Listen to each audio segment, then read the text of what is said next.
Hey everybody, it's Patrick. It's Tuesday, and on Tuesdays I talk about long hair. As you may be able to tell, I have not gotten my hair cut yet. I'm still doing a lot of research into different styles, looking at a whole lot of different hairstyles that I see both online and in different videos and in different publications, all that sort of stuff, because I know that once I cut it, it's going to be a long time before it grows back again if I decide to go to a long style like this. One of the things that I have actually been researching is the difference between hairstylists and barbers. My partner has a very short hairstyle, and one of the things that he has been telling me is that I should go to his barber, who he likes very much. He goes to a chain barber that's kind of a luxury barber salon, and I'll get into the difference between barber salons and barber shops in a minute. And I wondered if, because I normally go to hairdressers, if there's a real difference between hairdressers and barbers. Now, this information is for the US only. I don't have any information right now about the difference between hairdressers and barbers, if there are any, in other countries, because this has to do a lot with licensing and also with the different ways in which these businesses have operated in the US. So the main difference between a hairdresser and a barber in the US is an approach. It's not all that different in terms of the schooling that they go through. They do go through different schooling, and they go to different schools. Barbers will go to a barber school or a barber college, whereas hairstylists go to usually a cosmetology school or a hairdressing school, but they're very different. You're not going to go to a hairdressing school to become a barber. It's a completely different thing. Hairdressers are trained to be more of a consultant.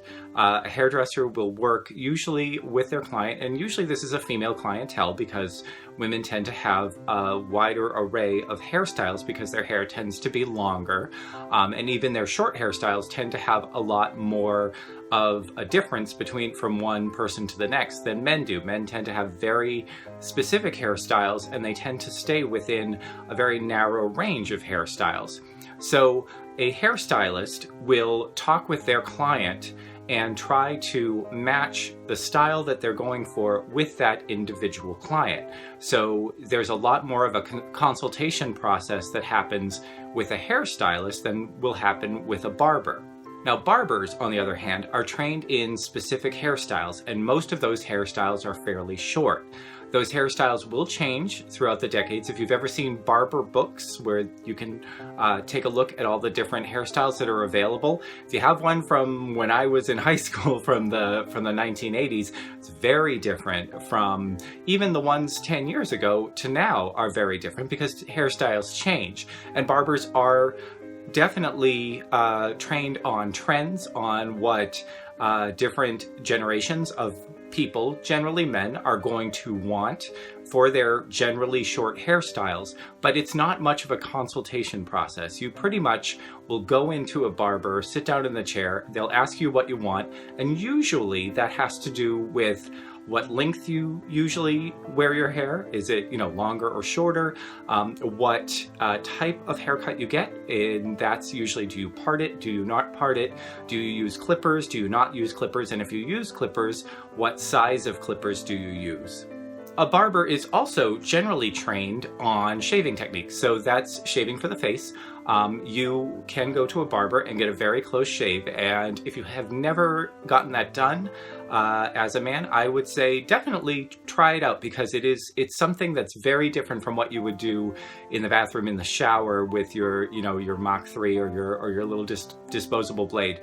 It is a trained professional with a very sharp single blade, giving you a very close shave, and there's a whole process to it. If you go to a good barber, you're going to get everything from the very hot towel on your face to open up your pores and to make your the beard a lot softer, and you'll get the warm lather, and then they'll shave, and then they'll wash it all off and give you the hot towels afterwards. It's a terrific process, and it's something that hairdressers are not trained in. You can't generally go to a salon unless it's a salon that, there are these barber salons where you can get from sort of soup to nuts. You can get, your hair, you can get hair colorists there, and you can have your hair washed, which most of the time at a barber, you're not going to get your hair washed either. That's usually a hairdresser.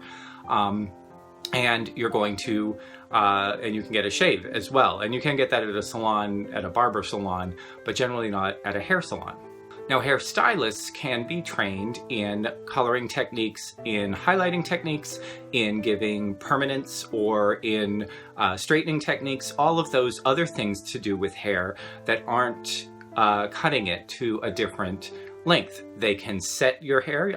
If you remember, like my grandmother used to go in once a week. She would go, walk down to the shop in the middle of the square and get her hair set for the week. I don't know if that happens so much anymore, but I think that it does. I think that there are still hairdressers that do sets for, usually the older set, but they also will do styling techniques. So you wouldn't go to your barber shop to get ready for, say, a wedding. Women generally will go to a hairdresser to get their hair styled and try different styles for photo shoots, for weddings, for dances, for before a prom or a school dance. Young girls and women will go to the hairstylist to do that. And that's something a barber doesn't do. Now, the advantage for long-haired men to go to a hairstylist is that you are going to get a more individualized process. You will go in, they will talk to you about the way that your hair falls. They might be more used to working with women, but your hair is probably going to fall basically due to gravity the same way that women's hair will fall. They might be more used to curl in long hair, that sort of thing, and it'll usually take a lot longer with your hair.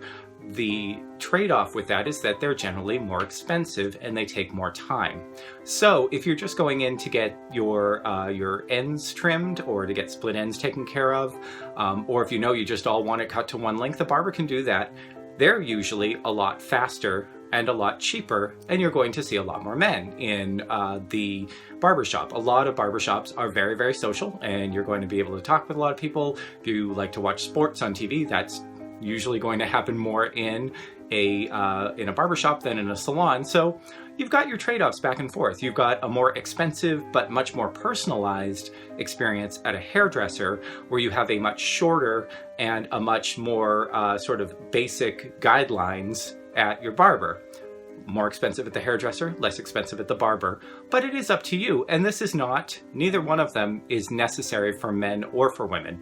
If you are a woman with a short hairstyle who wants to go to your barber because all you're going to do is just buds the sides and cut the top to a short length, why not go to a barber? It would be faster. You would get it done less expensively, especially if you have hair that needs upkeep regularly, which short hairstyles, you generally are going to want to go to someplace that can cut it about once a month to keep it manageable and under control and looking the same from day to day.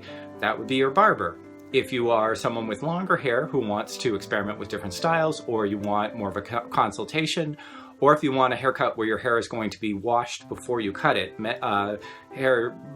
barbers generally tend to do a dry cut, or they'll just spray your hair down with water, like the little spray bottle of water, whereas salons will generally wash your hair first, or at least rinse it down before they cut it, so you'll get a wet cut as opposed to a dry cut. So that's what I'm thinking of this week as I'm thinking about my haircut. Like I said, if you haven't followed me on Twitter or Instagram, that would be where, if I got my haircut before my next update, I would definitely have some pictures on Instagram, which is also xingcat, and Twitter is also xingcat. If you want to, and you haven't so far, why not subscribe down below and leave a comment with some questions about long hair or just hair care in general. Love to hear from you and see what subjects you'd like me to cover in the future. Thanks for joining me this time. I will see you again next time.